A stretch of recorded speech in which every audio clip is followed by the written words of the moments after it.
Ratios, problem and solution. एक college में science और आर्ट्स के छात्रों का अनुपात 4:5।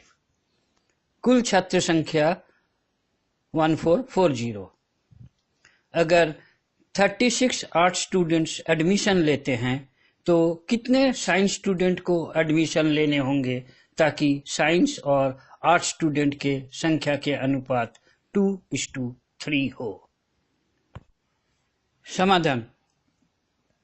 साइंस स्टूडेंट्स S और आर्ट्स स्टूडेंट्स A के रेशियो है 3:5। रेशियोज के जोड़ 3 + 5 = 8। इस हिसाब से साइंस स्टूडेंट की संख्या S = 3 × 1440 by 8 = 540।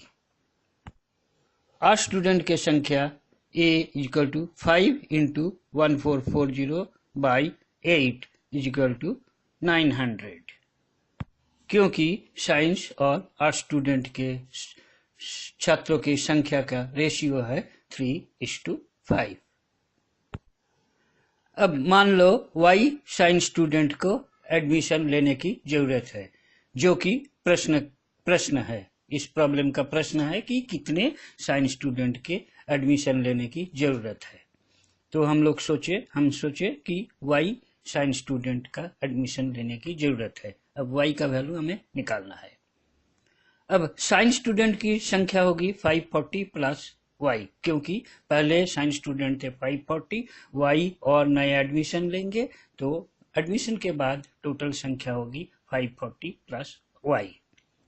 और आर्ट्स स्टूडेंट की संख्या होगी 900 + 36 = 936, क्योंकि अभी आर्ट्स के स्टूडेंट है 900 और प्रश्न में बताया गया है कि 36 आर्ट्स स्टूडेंट और एडमिशन लेते हैं। तो प्रश्न के हिसाब से 540 + Y = 936 = 2:3, क्योंकि एडमिशन के बाद में दोनों के साइंस और आर्ट्स स्टूडेंट के रेशियो 2:3 हो जाएंगे। सो 540 + Y divided by 936 = 2/3, और 3 × 540 + Y = 2 × 936, यानी 540 × 3 = 1620 + 3Y = 1872, यानी 2 × 936, यानी 3Y = 1872 - 1620, यानी 3Y = 252, या Y = 84, यानी 84 साइंस स्टूडेंट्स को एडमिशन लेने की जरूरत है। तब साइंस और आर्ट्स स्टूडेंट की संख्या का अनुपात 2:3 होगा। अब आइए देखिए कि यह आंसर सही है या नहीं। जो हम लोगों ने निकाला है कि 84 साइंस स्टूडेंट को एडमिशन लेना होगा, ये आंसर हमारा सही है या नहीं, इसे रिवर्स चेक करें। साइंस स्टूडेंट की पहले संख्या थी 540। 84 नए साइंस स्टूडेंट एडमिशन लेने के बाद में साइंस स्टूडेंट की संख्या हुई 540 + 84 = 624। और आर्ट्स स्टूडेंट्स की पहले संख्या थी 900। 36 नए आर्ट्स स्टूडेंट एडमिशन लेने के बाद में आर्ट्स स्टूडेंट की संख्या हुई 900 + 36, यानी 936। अब आर्ट्स स्टूडेंट और साइंस स्टूडेंट के रेशियो हुआ 624 = 936 नए एडमिशन के बाद में, = 624 / 936। इसको हम सिंप्लीफाई करते हैं तो ये 312 से डिवाइड होगा। दोनों ऊपर न्यूमरेटर और डिनोमिनेटर को 312 से डिवाइड कर दें तो होगा 624 / 312 / 936 / 312 = 2:3। यहाँ 312 हमने आपको समझाने के लिए, क्विकली समझाने के लिए हमने पकड़ा है, लेकिन आप वैसे छोटे से छोटे 2, 4, 3, 8 ऐसे एक एक करके डिवाइड करके इसको सिंप्लीफाई धीरे धीरे छोटे करके लास्ट में 2:3 तक पहुंच सकते हैं।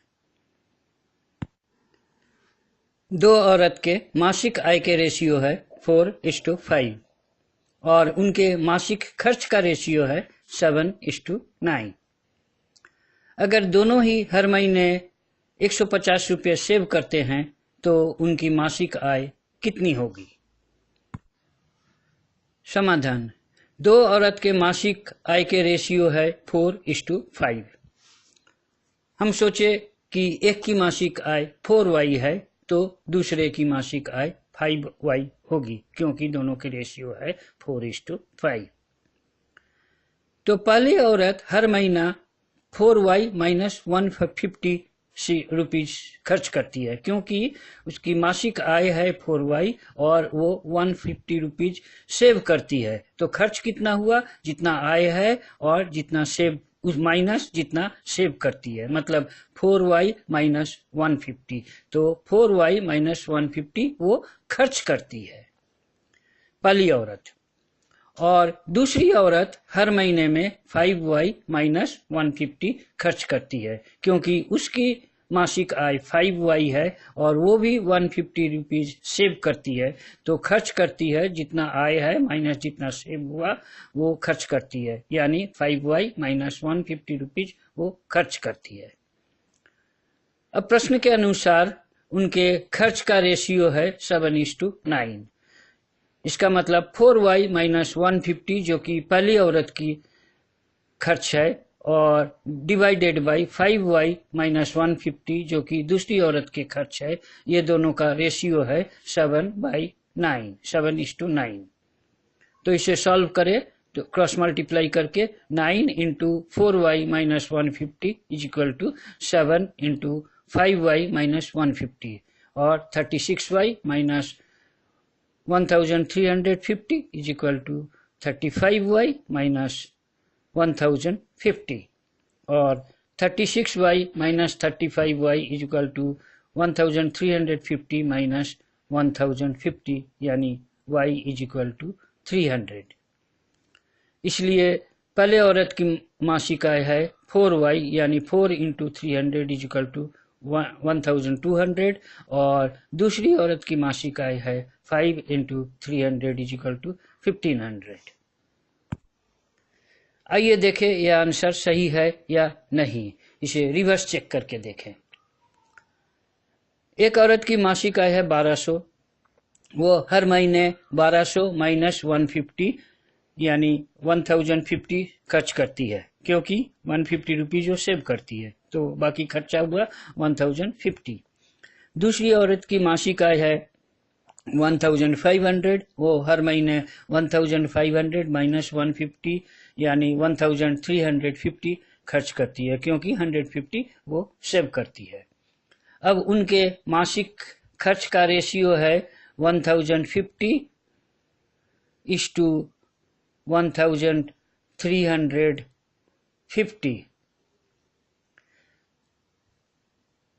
जो है 1050 बाई 150 और 1350 बाई 150 इक्वल टू 7:9।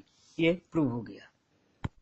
इसका मतलब हमारा आंसर पहले औरत का इनकम 1200 और दूसरे औरत का इनकम 1500 जो हमने कैलकुलेट किया है, निकाला है सॉल्व करके, वो सही है। दो फ्लैट के मूल्य के अनुपात है 16:25। 2 साल बाद पहले फ्लैट का मूल्य 20% और दूसरे फ्लैट का मूल्य 545 रुपया बढ़कर उनके मूल्य का अनुपात अब 11:20 हो गया। दोनों फ्लैट का मूल्य ओरिजिनल मूल्य कितना था? हम सोचे कि पहले फ्लैट का ओरिजिनल मूल्य 16Y है, तो दूसरे फ्लैट का ओरिजिनल मूल्य 25Y है, क्योंकि दोनों के पहले ओरिजिनल मूल्य का अनुपात 16:25 है।